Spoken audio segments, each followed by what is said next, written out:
Guys இந்த வருஷத்தோட Syed Mushtaq Ali trophy start ஆகிடுச்சு அண்ட் இதில் நம்ம சிஎஸ்கே பிளேயர்ஸோட பெர்ஃபார்மன்ஸ்லாம் எப்படி இருக்குன்றத பற்றி இந்த வீடியோவில் டீட்டெயிலாக பார்க்கலாம். ஃபர்ஸ்ட் தான் நம்ம ஊர்வில் பட்டேலோட நாக்க பேசியே ஆகணும் கைஸ். குஜராத் டீமுக்கு கேப்டன் பண்ணிட்டு இருக்காரு. சர்வீசஸ் அகைன்ஸ்டாக நடந்த மொதல் மேட்ச்சில் 31 பால்ல செஞ்சுரி ஸ்கோர் பண்ணியிருக்காரு கைஸ். டோட்டலாக பார்த்தீங்கன்னா 119 ரன் 37 பால்ல 10 ஸ்கோர் 12 சிக்ஸ்ன்னு வேற லெவல் நாக் ஆடிருக்காரு அட் 183 ஸ்ட்ரைக் ரேட். என்னையாடா பிளேயிங் லெவன்லேருந்து நீங்கள் ட்ராப் பண்ணுவீங்கன்னு கேள்வி கேட்குற அளவுக்கு ஒரு பெர்ஃபார்மன்ஸ் கொடுத்துருக்காரு. இது ஃபர்ஸ்ட் டைமோ செகண்ட் டைமோ இல்ல கைஸ், தேர்ட் டைம். போன வருஷமே 2 வாட்டி அடிச்சிருக்காரு. Fastest Indian to score century 28 பால் அவர் தான் பண்ணிருக்காரு. அதுக்கப்புறம் 34 35 பால் ஒன்று பண்ணியிருந்தாரு. தேர்ட் டைம் 31 பால்ல செஞ்சுரி ஸ்கோர் பண்ணியிருக்காரு. ஒரு தடவை பண்ணா ஃப்ளூக்குன்னலாம், ரெண்டாவது தடவை பண்ணா லக்ல அடிச்சிட்டான்னு சொல்லலாம். பட் தேர்ட் டைம் பண்றது irrespective of whatever opposition அது சாதாரண விஷயமே கிடையாது கைஸ். பேட்ல பட்டுச்சுன்னா கண்டினியூஸா அசால்ட் பண்ற அளவுக்கு அவரோட கேம் ஸ்டைல் இருக்கு.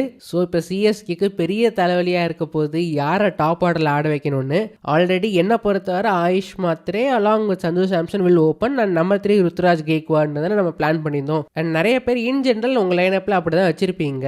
பட் ஊர்வில் பட்டேல் இந்த மாதிரி ஒரு ஃபார்ம்ல இருக்கும்போது கண்டிப்பா சிஎஸ்கே மேனேஜ்மெண்ட் அந்த கொஸ்டின் இருக்கும். மேபி எக்ஸ்பீரியன்ஸ் பேஸ் பண்ணி இவருக்கு ஒரு ப்ரிஃபரன்ஸ் கொடுக்கலாமா ஆயுஷ் மாத்ரேக்கு பதிலா, ஆர் ஆயுஷ் மாத்ரே வச்சுட்டு திருப்பியும் ஊர்வில் பட்டேலையும் ஒரு மிடில் ஆர்டர்ல ஆர் டாப் ஆர்டர்லயே ஏதோ ஒரு ரோல் கொடுக்க ட்ரை பண்ணலான்னு கூட அவங்க திங்கிங் பண்ணலாம். ஈஸியஸ்ட் ரூட் பார்க்கணும்னா ஆயுஷ் மாத்ரேயோட ஃபார்ம் பேஸ் பண்ணிட்டு அவரை விட இவர் பெட்டர் ஃபார்ம்ல இருந்தா எக்ஸ்பீரியன்ஸ் அண்ட் கேப்டன்ஷிப் அந்த மாதிரி ஒரு ஆங்கிள் பார்க்கும்போது ஊர்வில் பட்டேலுக்கு ஒரு ப்ரிஃபரன்ஸ் கொடுக்கலாம். பட் டெஃபினட்டா அப்படி பண்ணாங்கன்னா ஆயுஷ் மாத்ரேக்கு கொஞ்சம் அன்ஃபேரா தான் இருக்கும். பிகாஸ் போன வாட்டி ஒரு 7 மேட்ச்ல 250 ரன் கிட்ட அடிச்சிருந்தாரு. ரஃபா நீங்க அது ஒரு 14 மேட்சுக்கு கன்வெர்ட் பண்ணீங்கன்னா ஆல்மோஸ்ட் 450 ரன்ஸ் இன்னஸ் டெபியூட் சீசன் நமக்கு ஆடி கொடுத்துருப்பாரு. ஸோ அந்த மாதிரி ஒரு இம்பாக்டை கிரியேட் பண்ணவரை டிராப் பண்றது கொஞ்சம் ப்ராப்ளமேட்டிக்காக தான் இருக்கும். அண்ட் சிஎஸ்கேவும் ஊர்வில் பட்டேல நம்பர் 3 தான் ஆடினாங்க. ஃபார்ம் பேஸ் பண்ணி ஆயுஷ் மாத்ரேக்கு ஃபார்ம் இல்லைன்னா ஓகே, சின்ன பையன் தானே, இன்னும் டைம் இருக்கு, நல்லா டெவலப் ஆகட்டும்னு கூட ஊர்வில் பட்டேலுக்கு ஒரு சான்ஸ் தரலாம் ஆயுஷ் மாத்ரேக்கு பதிலா. அவர் அப்படியும் இல்லை, சேஃபர் சைடில் போயிடணும்னா 2 பேரும் எப்படி ஆடலான்ற ஆங்கிள் பார்த்தாங்கன்னா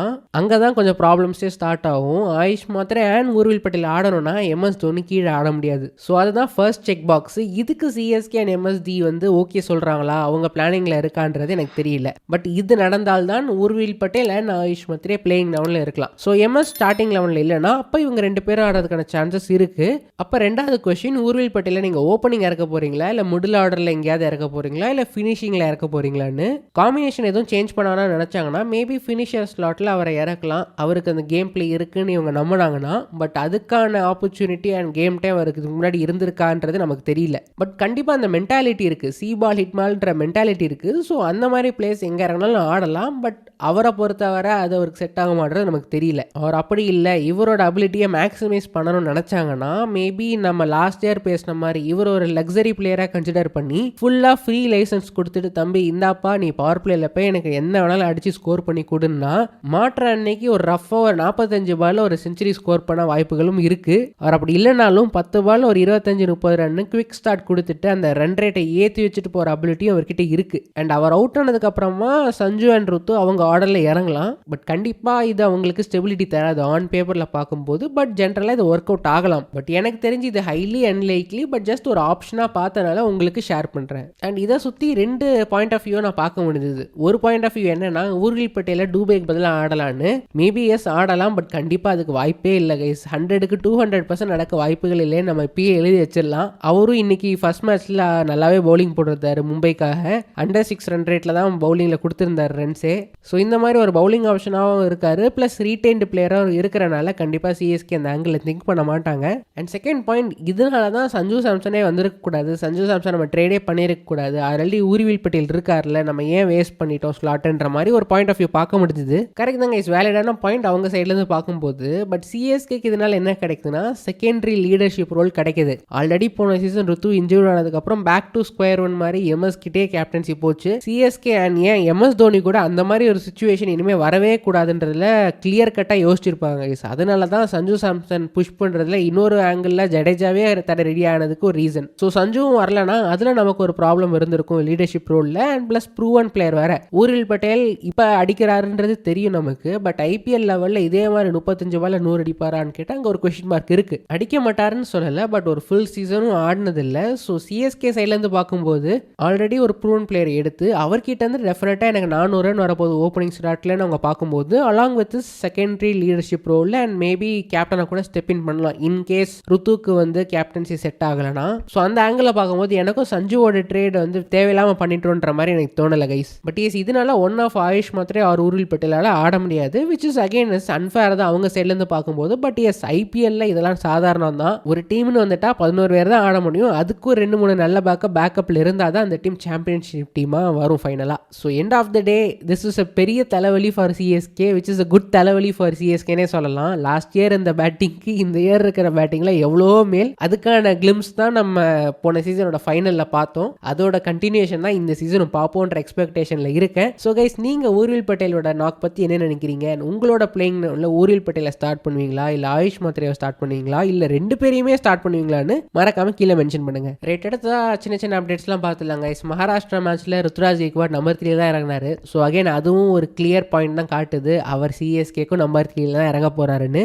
மொதல் மேட்ச் தான், ஸோ அதனால பெருசாக நம்ம ஜட்ஜ் பண்ண வேண்டாம். 8 பால்ஸ் தான் ஆடி இருக்காரு. பட் ஒரு காமன் தீம் என்னன்னா, ஓப்பனராக வந்தாருன்னா கொஞ்சம் பால்ஸ் எடுத்துட்டு லைட்டாக டச் பண்ணிட்டு அந்த ஃப்ளோ வந்ததுக்கு அப்புறமா அடிக்க போவார். பட் நம்பர் 3ல வந்தால் கொஞ்சம் அக்ரெஷனை இன்க்ரீஸ் பண்ணுறாருன்றது பார்க்கும்போது லைட்டாக தெரிய வருது. நமக்கு போன சீசன் ஐபிஎல் ஆடினது வச்சு தான் சொல்கிறேன். நார்மலாக ஓப்பனிங்கில் வந்து ஒரு 10 பால் ஆடி அதுக்கப்புறம் ஃப்ளோ ஏற்றாருன்னா இப்போ ஒரு நம்பர் 3ல வரும்போது ஒரு 6-7 பால்ல அந்த அட்டாக்கிங் ஷாட்டுக்குள்ளே போகிறாரு. அது மேபி வரப்போகிற மேட்சஸில் கொஞ்சம் கிரவுண்டட் ஷாட்ஸாக இருந்தால் இந்த ரிஸ்க்லேருந்து வெளியே தப்பிக்கலாம். கொஞ்சம் லாஃப்டடாக இல்லாமல் இல்லை ஓவர் அட்டாக்கிங் ஷாட் இன்னைக்கு பண்ண மாதிரி கொஞ்சம் ஓவர் அட்டாக் பண்ணாமல் நார்மலாக ஆடினாலே அவருக்கு அந்த ஃப்ளோ வந்துடும். பட் டெஃபினட்டாக இது 1 மேட்ச் தாங்க. நெக்ஸ்ட் மேட்ச்சில் கண்டிப்பாக ஸ்கோர் பண்ணுவார் தான் நான் நம்புகிறேன். And next match live stream பண்ணுறாங்களான்னு தெரியல. அண்ட் அதில் வேற ஒரு கதை இருக்குது, லைவ் ஸ்ட்ரீம் பண்ணுற மேட்சஸில் இவர் ஆட மாட்டேங்கிறாரு, ஸ்ட்ரீம் பண்ணாத மேட்சஸில் தான் இவர் நல்லா பண்ணுறாருன்ற மாதிரி அது ஒரு பக்கம் ஒரு கதை போயிட்டு இருக்கு. பட் எஸ் டெஃபினட்டாக நெக்ஸ்ட் மேட்ச் நல்லா பெர்ஃபார்ம் பண்ணுவார்ன்ற நம்பிக்கை எனக்கு இருக்குது. அண்ட் நம்பர் 3ல பெர்ஃபார்ம் பண்ணுறதுக்கான எல்லா அபிலிட்டிஸும் அவர்கிட்ட இருக்குது கைஸ். அவரோட மெயின் வீக்னஸே அந்த பவர் பிளே ஸ்விங் தான். நம்பர் 3ல வரும்போது அதுவும் இருக்காது,